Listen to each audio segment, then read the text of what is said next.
Au sommaire de ce journal, le projet de loi portant code minier en République du Mali a été adopté ce mardi par le Conseil national de transition en session extraordinaire. Vous en saurez plus sur cette adoption dans ce journal.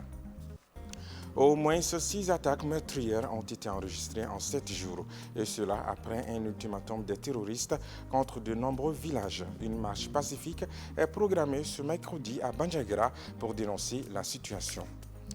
La zone de production risicole de Nyono déplore un manque de quantité d'engrais pour cette campagne agricole.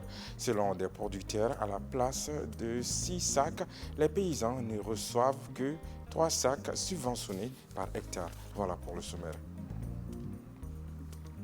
Bonsoir et bienvenue aux informations sur Nouveau Télé, la télé totalement vôtre.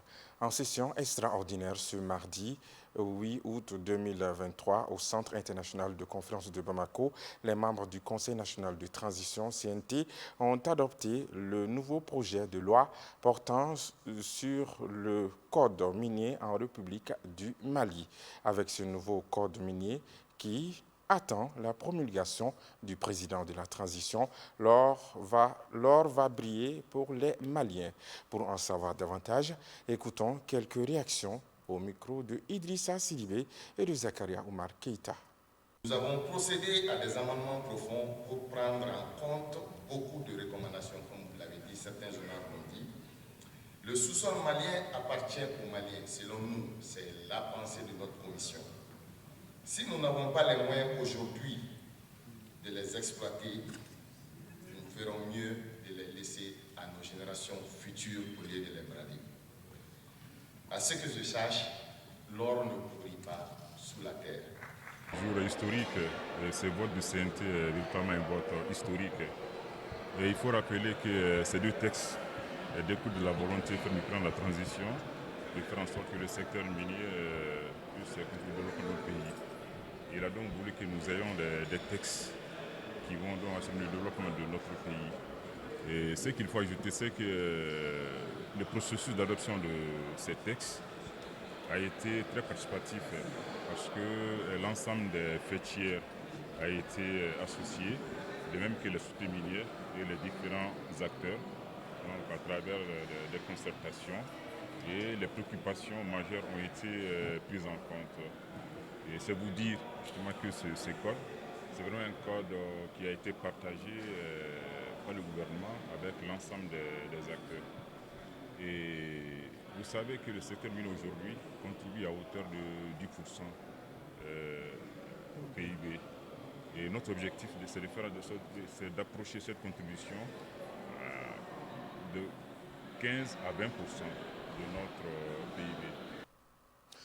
Le chanteur Salif Keïta démissionne du Conseil national de transition. Sa lettre de démission a été lue ce mardi matin lors de l'ouverture de la session extraordinaire du CNT.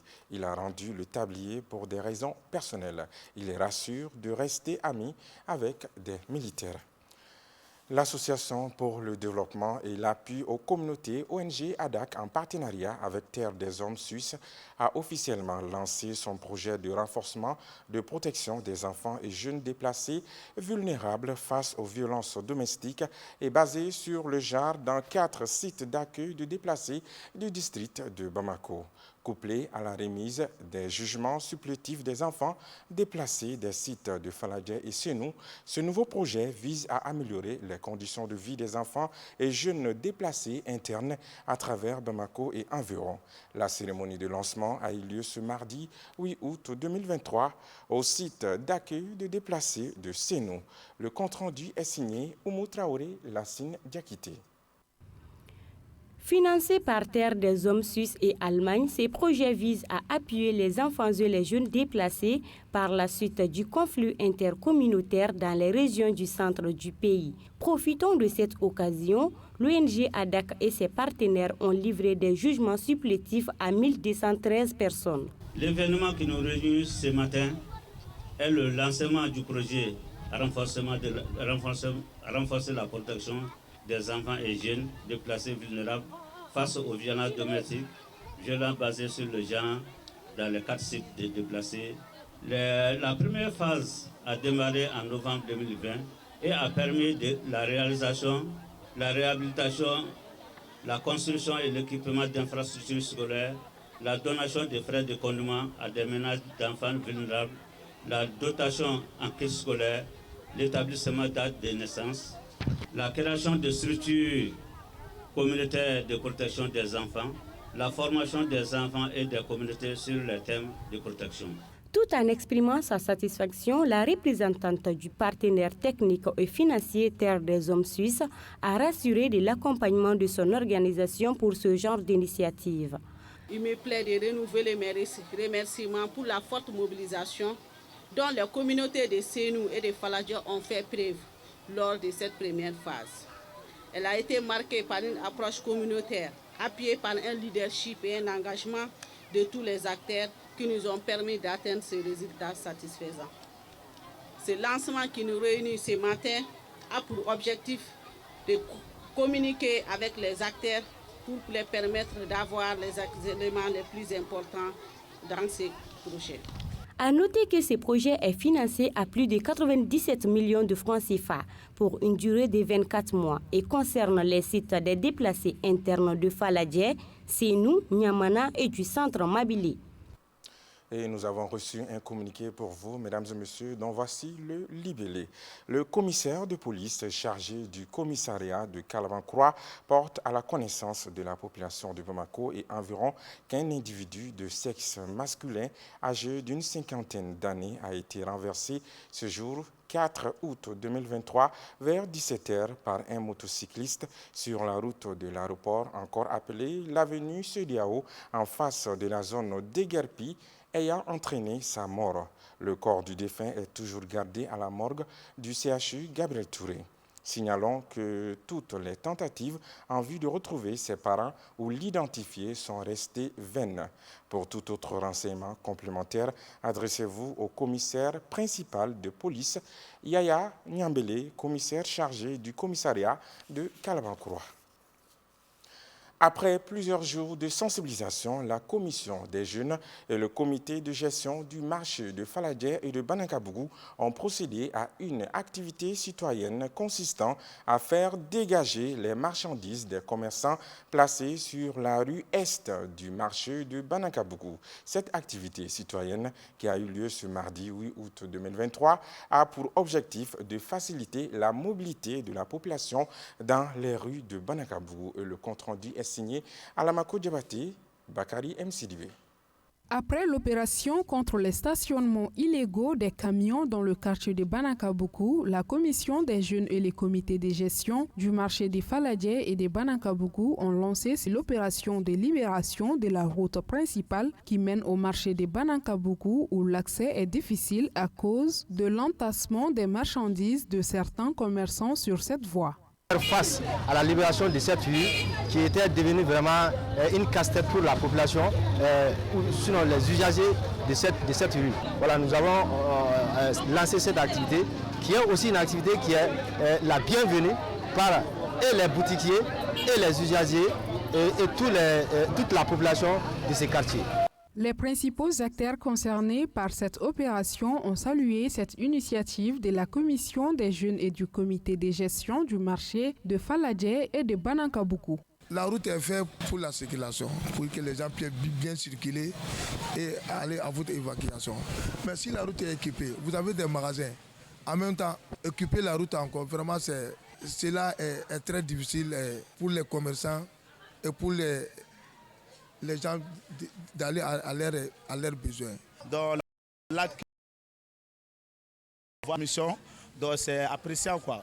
Donc ça facilite l'accès pour les automobiles et puis les motos et puis même les marchés quoi. Donc vous saluez vraiment, c'est un acte de bravoure. Cette activité citoyenne de la commission des jeunes et du comité de gestion du marché de Faladje et de Banakabougou a été vivement saluée par les autorités municipales. Bon, l'initiative est très bonne, vraiment parce que ça rend le marché très propre et très bien. Vraiment, je suis très content de l'initiative que entreprend la jeunesse. Le message que j'ai à lancer aux clients, ils doivent respecter les normes. Les normes qu'on leur donne, ils doivent les respecter. La commission des jeunes et le comité de gestion du marché des Faladjé et de Banankabuku comptent pérenniser les actions civiques pour le bien-être de la population. Après le lancement officiel de la campagne nationale de reboisement le vendredi dernier, l'Association pour la reconstitution du couvert végétal en collaboration avec le cantonnement des eaux et forêts de la rive droite vient de lancer sa campagne de reboisement 2023 en Tabakoro. L'événement était placé sous le parrainage de l'inspecteur général des eaux et forêts, Ousmane Sidibé, et le compte-rendu est signé Gabriel Keita. Pour lutter contre la déforestation au Mali, l'Association pour la reconstitution du couvert végétal, en collaboration avec le cantonnement des eaux et forêts de la rive droite, a planté 105 arbres en Tabakoro dans le cadre de sa campagne de reboisement 2023. Et par ce geste, elle veut contribuer au développement de la commune. L'homme doit marquer son passage sur cette terre et je pense que la meilleure façon est de penser à cette nature qui a tout donné. Rendons-nous utiles. Car on dit que celui qui plante un arbre n'a pas vécu inutile. Je vous promets que notre association sera dans les rendez-vous afin de redonner vie à cette nature qui en tant besoin, des humains qui ont été et qui continuent à être et à la base de sa destruction. Cette activité citoyenne a été saluée à sa juste valeur par les autorités des eaux et forêts qui n'ont pas manqué de prodiguer des conseils à l'association pour l'atteinte de ses objectifs. Vous voyez avec cette parterre qui vient d'être mise en valeur par cette association, qui connaît le rôle de l'arbre dans la vie des humains, c'est des actions vraiment incommensurables. Ouais. Surtout à Bamako, avec la pollution qui sévit à Bamako. Donc vraiment, c'est une action qui va en droite ligne, en tout cas, de nos actions. Le message que je tiens à donner à cette population, l'arbre que vous allez planter aujourd'hui, si vous l'entretenez, ça va vous servir, comme mon colonel vient de le dire tout de suite, ça va vous servir à plus d'un titre. L'honneur nous va tout droit au cœur, parce que quoi de plus beau et quoi de plus intéressant que d'accompagner une association qui œuvre dans les domaines de la protection de l'environnement et de la reconstruction du couvert végétal. Il ne s'agit pas de planter aujourd'hui et de tourner dos à ce qu'on a planté. Ça demande la protection, ça demande la surveillance. Cette cérémonie a été marquée par des plantations d'arbres par les membres de l'association pour la reconstitution du couvert végétal, des habitants du quartier et les personnalités présentes. Et dans le cadre de la célébration de la journée panafricaine de la femme, le collectif Mousso Lafia, en partenariat avec le réseau Afrique-Europe Interact, a organisé une semaine de formation agroalimentaire à l'intention des femmes de petite taille pour favoriser leur autonomisation et leur inclusion sociale. La remise des attestations de la dite formation a eu lieu au siège du réseau Afrique-Europe Interact. La Syndiacité compte rendu. Cette cérémonie de remise d'attestation marque la fin de la formation qui s'est déroulée du 24 au 31 juillet 2024 à l'intention des femmes de petite taille. Elles sont au nombre de 40 femmes, dont 25 petites tailles et 15 femmes du collectif Mousso Lafia à bénéficier de cette formation. Le collectif Mousso Lafia, en partenariat avec le réseau Afrique-Europe Interact, a pris l'initiative de former les femmes de l'association des personnes de petite taille sur l'agroalimentaire, en entrepreneuriat, le plaidoyer et art et oratoire. Cette couche défavorisée et oubliée, marginalisée par les handicaps, et pourtant ils possèdent des talents incroyables. Cette initiative a été vivement saluée par l'Association des personnes de petite taille qui a invité les bénéficiaires à plus de courage et à performer avec ce qu'elles ont appris. Permettez-moi de remercier à sa juste valeur les femmes de Mousso Lafia qui ont accepté de former les femmes de petite taille sans aucune discrimination, comme on dit chez nous, à Onimaya. Des activités d'une semaine qui ont permis de transformer les bénéficiaires et ils laisseront des traces optimales. Dans leur quotidien, nous vous disons Aouniché. Le collectif Mousso-Lafia et les réseaux Afrique Europe Interact ambitionnent d'organiser plusieurs autres formations dans les jours à venir. La centrale d'achat et de distribution CAD SA a procédé à l'inauguration de sa nouvelle boutique ce mardi 8 août 2023. Par la mise en service de cette nouvelle boutique, la CAD SA veut mettre fin à la souffrance de la population malienne quant à l'achat des produits alimentaires, des matériels de cuisine et de buanderie. Le point avec Aïssata Diarra et Mantala Ouattara. La centrale d'achat et de distribution CAD a inauguré sa nouvelle boutique en plein cœur du district de Bamako en commune 4. Cette société, spécialisée dans la vente des produits alimentaires, des matériels de cuisine, des buanderies et des prestations de services, veut par l'ouverture de cette boutique satisfaire la population malienne avec des produits et des services de qualité. L'objectif de cette rencontre aujourd'hui, comme vous le voyez, c'est l'inauguration d'un premier showroom que la centrale d'achat et de distribution met en place à la place Cana ACI 2000. Il s'agit d'une boutique maintenant dans laquelle on trouvera les produits alimentaires, et les matériels et également aussi un comptoir pour les prestations des services de pressing. En plus de la qualité du service, le directeur général du centre d'achat et de distribution a rassuré la population malienne du coût de ses produits et services. Effectivement, c'est leur inviter vraiment à venir massivement pour qu'on puisse les offrir des produits de qualité, des services vraiment haut gamme. Donc du coup, nous sommes ouverts, nous sommes totalement disponibles à leur disposition pour pouvoir vraiment les satisfaire. Donc on travaille déjà avec Radisson, avec Azala et on invite les autres hôtels de venir, de nous tester, de voir la qualité de nos prestations et je suis sûre et certain que tous les clients seront satisfaits. Cliente de longue date, Fatimata Nafo, marraine de cette cérémonie, n'a pas manqué d'exprimer sa reconnaissance à la CAD. De représenter aujourd'hui les hôtels Azalaï à Bamako et de marrainer cette ouverture-là, qui est pour la CAD une consécration. Donc c'est un grand honneur aujourd'hui d'être nommée marraine et d'ouvrir ce showroom-là à vos côtés. À noter que la centrale d'achat et de distribution CAD est une société qui est installée dans plusieurs pays de la sous-région, notamment le Burkina Faso, le Sénégal et le Mali.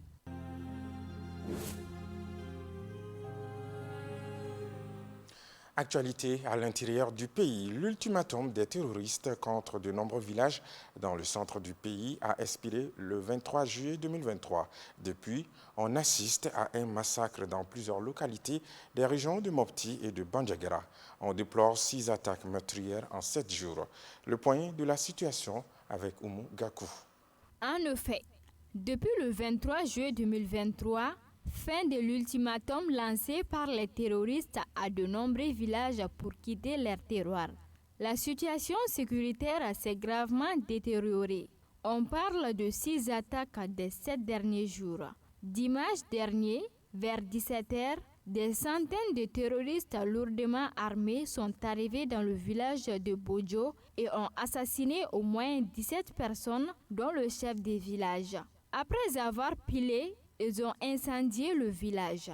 Hier, 7 août 2023, le village de Gani dans la commune de Barassara, cercle de Badjangara, a été attaqué et incendié. Là aussi, on a déploré 5 morts et des blessés. Pour dénoncer cette situation tragique, une marche pacifique est prévue ce mercredi 9 août à Badjangara.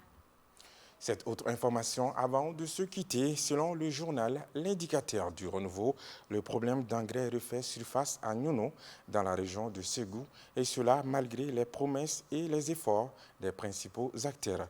Pour cette année 2023, les paysans dans la zone de Nyono annoncent le manque de l'urée depuis le démarrage de la distribution de l'engrais dans les rizières. Selon les paysans, la quantité de 2 sacs de l'urée prévue par hectare cette année est insuffisante. Aussi, les paysans demandent l'augmentation du nombre de sacs d'engrais subventionnés qui est fixé à 3 cette année. C'était l'essentiel des informations à retenir dans ce journal. Merci à vous de l'avoir suivi avec attention. Que la paix et la grâce de Dieu soient sur le Mali. Amen. À très bientôt.